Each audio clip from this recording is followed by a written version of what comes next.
Hello दोस्तों, रोशनी education point में आप सभी का स्वागत है। दोस्तों, हम लोग एनसीईआरटी सार संग्रह पुस्तक से पॉलिटिकल साइंस देख रहे हैं, जिसमें हम लोग का जो टॉपिक है वो है संसद। इसका फर्स्ट पार्ट हम लोग कल की वीडियो में देख चुके हैं। आज की वीडियो में उसके बचे हुए प्रश्न हम आगे देखेंगे। तो चलिए हम अपने क्लास को स्टार्ट करते हैं। आज का पहला प्रश्न है, किस राज्य में लोकसभा में अनुसूचित जनजातियों के लिए सर्वाधिक सीटें आरक्षित की गई हैं? तो मध्य प्रदेश में संख्या 6 है। लोकसभा का कार्यकाल आपातकाल की घोषणा के दौरान एक बार में 1 वर्ष के लिए बढ़ाया जा सकता है। अगला प्रश्न है, लोकसभा में 2 आंग्ल भारतीय सदस्य कौन मनोनीत करता है? तो भारत का राष्ट्रपति। और 104वें संविधान संशोधन अधिनियम 2019 के द्वारा आंग्ल भारतीय समुदाय से संबंधित व्यवस्था को निर्धारित तिथि 25 जनवरी 2020 से आगे नहीं बढ़ाया गया है। अगला प्रश्न है, लोकसभा चुनाव में निर्वाचित होने के लिए किसी व्यक्ति की न्यूनतम आयु कितनी निर्धारित की गई है? तो 25 वर्ष की गई है। लोकसभा व राज्यसभा के सर्वाधिक प्रतिनिधि भारत के किस राज्य से आते हैं? तो उत्तर प्रदेश राज्य से आते हैं। और उत्तर प्रदेश के पश्चात लोकसभा में सर्वाधिक सीटें किस राज्य में हैं? तो महाराष्ट्र में है और सीटों की संख्या 48 है। राज्यसभा एक अस्थायी सदन है, क्योंकि इसे विघटित नहीं किया जा सकता, मतलब इसे समाप्त नहीं किया जा सकता। प्रत्येक 2 वर्ष पे इसके सदस्यों को चुना जाता है। क्षेत्रफल की दृष्टि से सबसे बड़ा लोकसभा निर्वाचन क्षेत्र कौन सा है? तो लद्दाख है। अगला प्रश्न है, परिसीमन के पश्चात उत्तर प्रदेश में मतदाताओं की संख्या की दृष्टि से सबसे बड़ा लोकसभा क्षेत्र कौन सा है? तो उत्तर प्रदेश का उन्नाव जिला है। लोकसभा का पहला आम चुनाव किस वर्ष हुआ था? 25 अक्टूबर 1951 से 21 फरवरी 1952 के मध्य हुआ था। और अगला है, भारत की संचित निधि पर भारित व्यय। तो पहले में है राष्ट्रपति के वेतन भत्ते व उनसे संबंधित अन्य व्यय जितने भी होते हैं वो संचित निधि पर भारित होते हैं। राज्यसभा के सभापति, उपसभापति, लोकसभा के अध्यक्ष और उपाध्यक्ष के वेतन भत्ते। और तीसरा है, ऐसे ऋण या भार जिनका दायित्व भारत सरकार पर हो।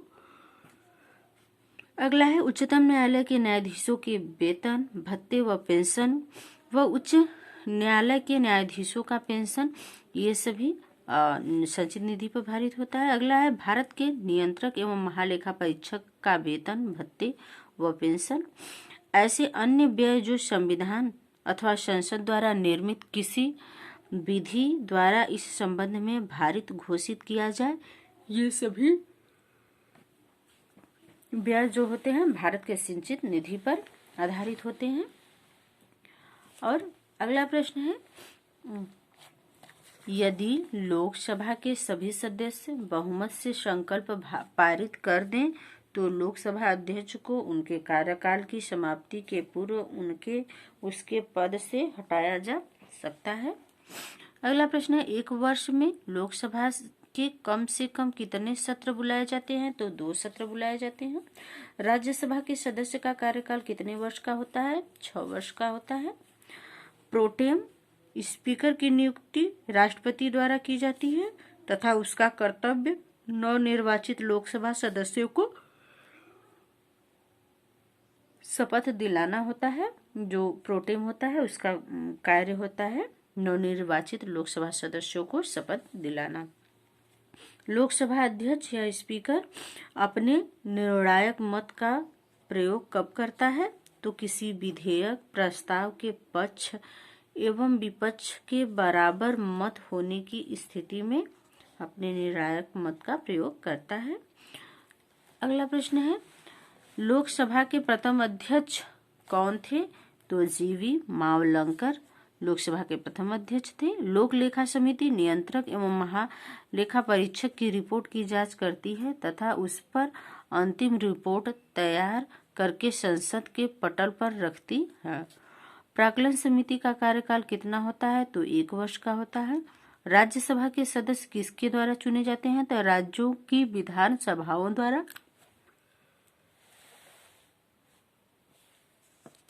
नया संसद भवन, इसके बारे में हम लोग देखते लेते हैं। जो नया भारत का नया संसद भवन बना है वो 28 मई 2023 को प्रधानमंत्री नरेंद्र मोदी ने नवनिर्मित संसद भवन का उद्घाटन किया। सेंट्रल विस्टर पुनः विकास योजना के अंतर्गत निर्मित इस त्रिकोणीय आकार के 4 मंजिला संसद भवन का निर्माण क्षेत्र 64,500 वर्ग किलोमीटर है। इसके 3 मुख्य द्वार हैं। पहला है दूसरा ज्ञान द्वार, दूसरा है शक्ति द्वार और तीसरा है कर्म द्वार। और इसमें राज्यसभा में बैठने की क्षमता 384 सीटों की है तथा लोकसभा में बैठने की क्षमता 888 है। संयुक्त संसद अधिवेशन में बैठने की व्यवस्था 1272 है। लोकसभा का आंतरिक हिस्सा राष्ट्रीय पश्चिम मोड़ पर तथा राज्यसभा का आंतरिक हिस्सा राष्ट्रीय फूल कमल पर आधारित है। संसद परिषद में राष्ट्रीय वृक्ष बरगद स्थापित है। पुराने संसद भवन को अब संविधान सदन के नाम से जाना जाता है। प्रत्येक वित्त विधेयक धन विधेयक नहीं होता है, परंतु प्रत्येक धन विधेयक जो होता है वह वित्त विधेयक होता है।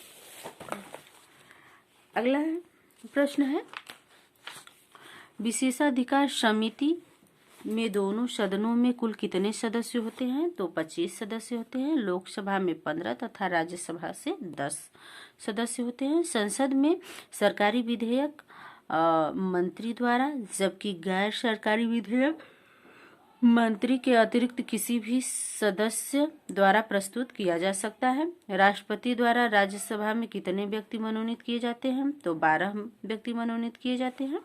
राज्यसभा के लिए नामांकित होने वाली प्रथम अभिनेत्री कौन थी? तो नरगिस दत्त थी। लोकसभा की प्रथम महिला अध्यक्ष कौन थी? मीरा कुमार थी। 4 जून 2009 से 4 जून 2014 का इनका कार्यकाल था, मीरा कुमार का। राज्य विधानसभा में कोई भी धन विधेयक राज्य के राज्यपाल की संतुति के बिना या अनुमति के बिना प्रस्तुत नहीं किया जा सकता है। अगला प्रश्न है, वे प्रथम लोकसभा अध्यक्ष कौन थे जिनके विरुद्ध लोकसभा में अविश्वास प्रस्ताव लाया गया था? तो जीवी मावलंकर थे। अगला प्रश्न है, लोकसभा का सचिवालय किसके नियंत्रण में होता है? तो लोकसभा अध्यक्ष के नियंत्रण में होता है। भारतीय राजनीतिक व्यवस्था में कौन सर्वोच्च है? तो संविधान जो है वो भारतीय राजनीतिक व्यवस्था में सबसे सर्वोच्च है। भारत की सिंचित निधि पर कौन सा व्यय भारित नहीं होता है? तो प्रधानमंत्री के वेतन व भत्ते भारित नहीं होते हैं। अगला प्रश्न है, धन विधेयक संसद के किस सदन में पुनर्स्थापित किया जाता है? तो केवल लोकसभा में।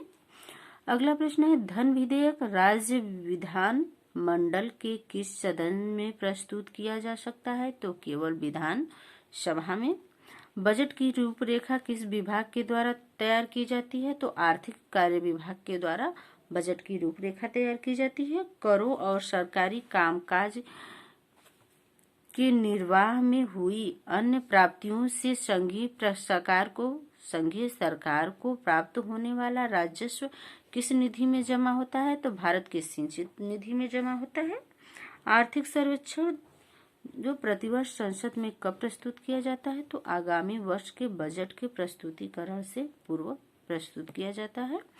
कोई विधेयक धन विधेयक अथवा है अथवा नहीं है, मतलब कोई भी विधेयक धन विधेयक है या नहीं, इसका निर्णय कौन करता है? तो लोकसभा का अध्यक्ष करता है। भारत का संचित निधि से धन निकालने के लिए संसद का अनुमोदन अनिवार्य है। और लेखा अनुदान संघ सरकार को किस प्रकार की अनुमति प्रदान करता है? तो निश्चित अवधि के लिए भारत की सिंचित निधि से, जो भारत की सिंचित निधि होती है, उससे धन निकालने की अनुमति देता है लेखा अनुमान।